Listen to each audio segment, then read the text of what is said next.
एक बात पूछें, आप लोगों से उत्तर दे सकते हो क्या? ए मुंबई की जीजी, मीरा भयंदर वालों, दोगे उत्तर? पक्के में?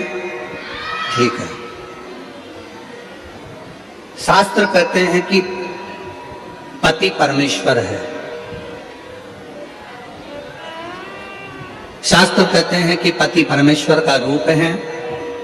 पति जल मांगे आप जल दीजिए, पति दवाई मांगे आप दवाई दीजिए, पति बेग मांगे आप बेग दीजिए।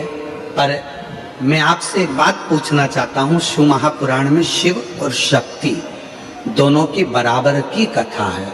अगर पति परमेश्वर है तो पत्नी क्या है?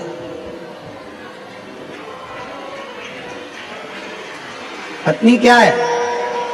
पत्नी भी तो परमेश्वरी है। बोलो जम के, है कि नहीं है? अगर पति परमेश्वर है तो पत्नी भी परमेश्वरी है। पति का सिर दुखा तो धर्म पत्नी पानी देने को तैयार है। पति को तकलीफ है तो धर्म पत्नी उसको दवाई देने को तैयार है। पर शिव पुराण कहती है जब धर्म पत्नी को भी तकलीफ आए तो पति भी तो एक गिलास पानी ला कर दे, वो भी तो दवाई ला कर दे, वो भी तो पास में खड़ा हो, तो धर्म पत्नी। आज बहुत बड़े बड़े लोग कह देते हैं कि शिव जी को जल बाद में चढ़ाना, पहले पति को जल जरूर देना। तो हम कहेंगे बहुत अच्छे से जल दीजिए, पर साथ में एक बात और कहिए कि घर की अगर पत्नी बीमार पड़ी है तो पति का भी फर्ज है कि एक गिलास पानी उसके भी दुख में आकर उसको खड़े होकर दे सकते।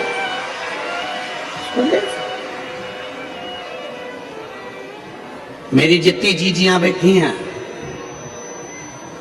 कई लोग कहते हैं ये सीवर वाला महाराज हमेशा जीजियों का पक्ष लेता है। भाई हूं आपका, पक्ष में तो हमेशा रहूंगा, पक्ष में तो हमेशा रहूंगा।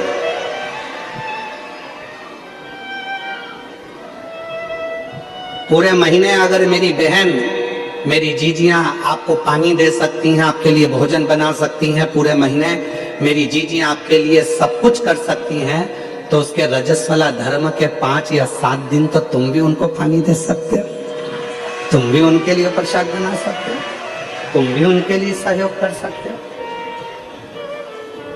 शिव पुराण में शिव और शक्ति की दोनों की बराबर की गाथा, दोनों। भृंगी की कथा आप लोगों ने सुनी है। भृंगी मुनि ने शंकर भगवान की परिक्रमा करी और शंकर भगवान की परिक्रमा करने में इतना शिव की भक्ति में इतना डूब गए थे कि पार्वती को अलग छोड़ दिया था और शिव की दोनों बीच में बैठे थे, तो दोनों के बीच में से भृंगी बाबा निकल गए। शिव जी को वो अच्छा नहीं लगा था, शंकर भगवान को वो श्रेष्ठ नहीं लगा। शिव जी ने पार्वती को उठाकर अपनी गोदी में बिठा लिया और दोनों एक हो गए। भृंगी को लगा कि अब तो मैं शंकर की परिक्रमा कैसे करूं, पार्वती और शिव दोनों साथ में बैठ गए। फिर भी भृंगी ने एक छोटे से भंवर का रूप रखकर दोनों के बीच में से निकलना प्रारंभ कर दिया। तब शिव जी को क्रोध आया।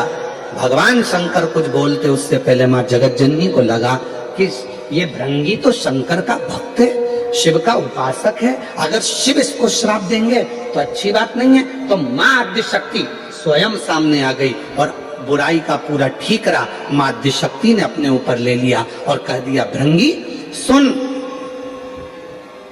एक मनुष्य के शरीर में हड्डी जितनी अस्थियां हैं ये उसके पिता की दी हुई होती है, और मनुष्य के शरीर में जितनी मांस है, रक्त है, पीप है, ये शरीर में जो रक्त है, मांस है, ये पीप है, ये सब उसकी मां का दिया हुआ होता है। और सुन भृंगी, आज तूने शंकर और शक्ति को, शिव और शक्ति में विभाजन उत्पन्न करा है, इसलिए मैं तुझे श्राप देती हूं कि तेरे शरीर में जो माता का दिया हुआ भाग है वो पूरा छिन्न हो जाए। अब हुआ क्या कि भृंगी पूरा के पूरा हड्डी का ढांचा बन गया, पूरा हड्डी का ढांचा। आप लोग देखना, शिव जी का फोटो देखो या शंकर भगवान की बारात का फोटो देखो या कोई वीडियो देखो तो उसमें दिखेगा एक हड्डी कंकाल जैसा एक व्यक्ति चल रहा है, उसके 3 पांव हैं, उस भृंगी के 3 पांव हैं, उस श्रृंगी भृंगी के 3 चरण हैं, उस श्रृंगी भृंगी के 3 चरण। और वो श्रृंगी भृंगी के जो 3 चरण थे उस क्यों थे? क्योंकि शिव जी ने देख लिया था कि इसके 2 चरण से यह खड़ा नहीं रह पा रहा है, तो भगवान शंकर ने उसको 1 चरण और दे दिया था कि तू इन 3 चरण से अपने स्थान गंतव्य तक जा सकता। शिव महापुराण की कथा कहती है पति और पत्नी में कोई भेद नहीं होना चाहिए।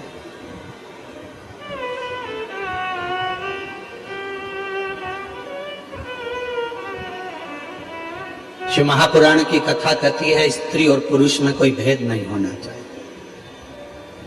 शिव महापुराण की कथा कहती है एक पति कहता है कि मैं ऑफिस से आया, तू मुझे पानी ला कर दे।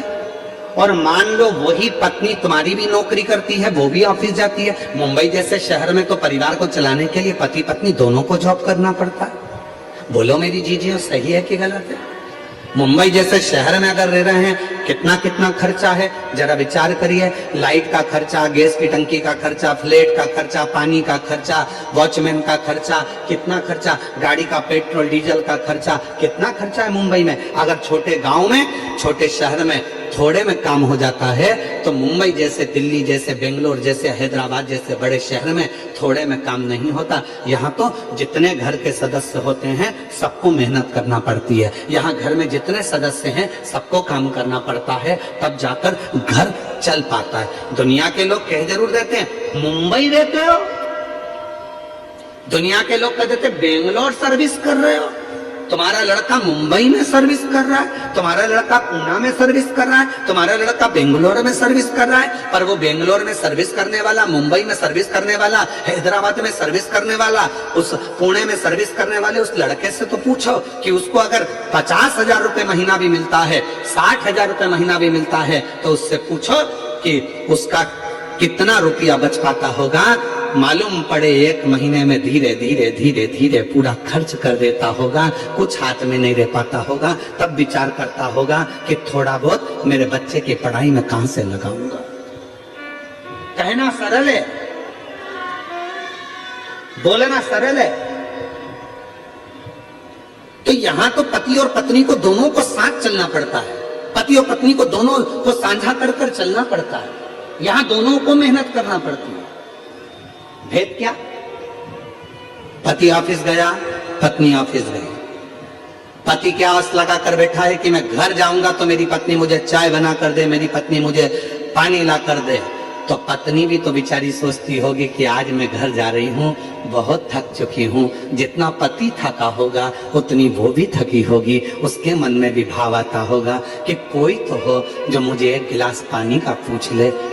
अगर वही पत्नी अपने मायके में नौकरी कर रही होती, अपने मायके में रह रही होती, और जब नौकरी कर कर घर आती तो वो माँ उसको कहती बेटा थक गई होगी, ले 1 गिलास पानी पी ले, मैं जब तक चाय बना कर लेकर आती हूँ। उस पत्नी को अपने मायके की याद आती है जब वो अकेली हो जाती है। तो शिव कथा कहती है पार्वती जी का संवाद कर रहा है, सती माता का संवाद कर रहा है। एक श्रेष्ठ पति की गणना क्या होती है, एक श्रेष्ठ पति कैसा होना चाहिए कि धर्म पत्नी जो तेरे साथ ब्याह कर कर आई है उसको मायके की कभी याद ना आवे, और तेरा संग ऐसा मिले कि उसका मान सम्मान और इज्जत दोनों बढ़ती जाए, दोनों का सम्मान। एक लाइन आप लोगों ने सुनी होगी, आप तो फिल्मी दुनिया के लोग हो, मुंबई जैसे शहर में रहते हो, गाने तो आप गुनगुनाते रहते हो। तो एक गाना और आपके जीवन में गुनगुना रहे होगा आपने, मायके की कभी ना याद आए, ससुराल में इतना। आता है आप लोगों को? आता है? जरा बोलो तो, जरा बोलो। मायके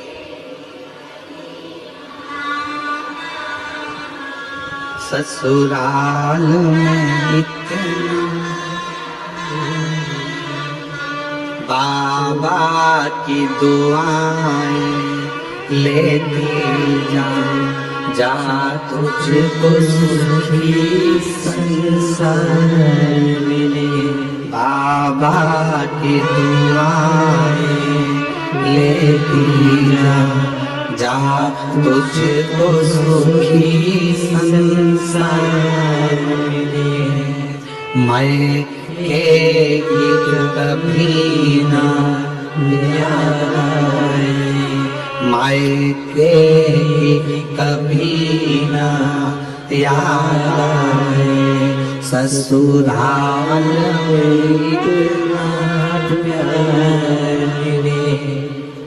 ये कितनी पवित्र कथा, कितना पवित्र भाव। कब मायके की याद नहीं आएगी? लड़की को ससुराल जाने के बाद मायके की याद कब नहीं आती? जब उसका पति उसका आदर करता है, जब उसके परिवार वाले उसका सम्मान करते हैं। और हम कहेंगे, पत्नी से भी निवेदन करेंगे और पति से भी निवेदन करेंगे, याद रखना, पति आपका आदर करे, आपके ससुराल आपके परिवार वालों का आदर करे, तो आपको भी उसके परिवार वालों का आदर सम्मान दोनों को बरकरार रहे, दोनों को।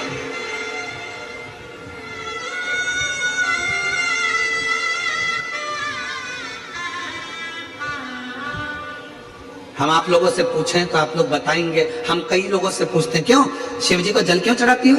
एक लोटा पानी क्यों चढ़ाती हो? एक लोटा जल क्यों चढ़ाती हो? एक लोटा जल क्यों चढ़ाती हो? तुम्हारा पति मना करता है जल चढ़ाने के लिए, मत जा। कई बार पति कह देता है, क्यों जा रही है भीड़ में, क्यों जाती हो, क्यों एक लोटा जल चढ़ाती हो? मेरी जितनी जीजियां बैठी हैं, इनके दिल की बात कहूं तो छोटी बात नहीं होगी। इन माताओं से जाकर कोई पूछे कि एक स्त्री, एक नारी, एक बेटी शंकर को जल क्यों चढ़ाती है? अपने लिए नहीं, जल चढ़ाऊंगी मेरा पति अच्छा रहे, उसका स्वास्थ्य अच्छा रहे, उसकी तरक्की हो जाए, उसकी नौकरी हो जाए। पत्नी जल चढ़ाती है अपने पति के लिए, एक माँ जल चढ़ाती है अपने बेटे के लिए। मेरे बेटे के यहाँ संतान नहीं है, बाबा उसको औलाद हो जाए, बाबा मेरे एक बेटे की जॉब नहीं है, उसकी जॉब लग जाए, बाबा मेरी बेटी की यहाँ तकलीफ है, बाबा उस बेटी का दुख मिट जाए। एक माँ जल चढ़ाती है अपने बच्चे के लिए, अपने बेटे के लिए, अपनी बेटी के लिए। एक पत्नी जल चढ़ाती है अपने पति के लिए।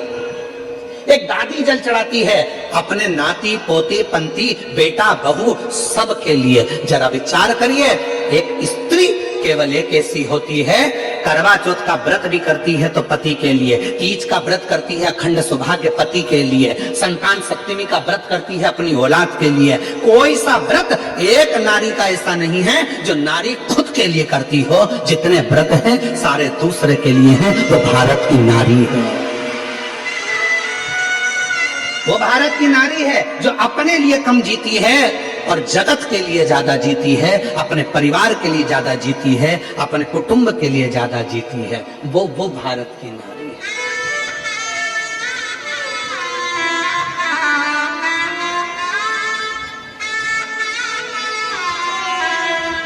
वो भारत की। और उसके बाद भी लोग कह दें कि मंदिर क्यों जा रही हो, क्या करोगी जाकर? पहले हमारा पांव का जूता ला कर दे दो, पहले बैग ला कर दे दो, पहले ये सामान। वो कह रही है मैं सब ला कर दूंगी, पर पहले शंकर को एक लोटा जल इसलिए चढ़ा रही हूँ, तुम ऑफिस के लिए यहाँ से निकल कर जाओ तो खुश होकर जाओ और वापिस आओ तो खूब आनंद के साथ आओ, इसलिए एक लोटा जल चढ़ा रही। पर कौन समझाए?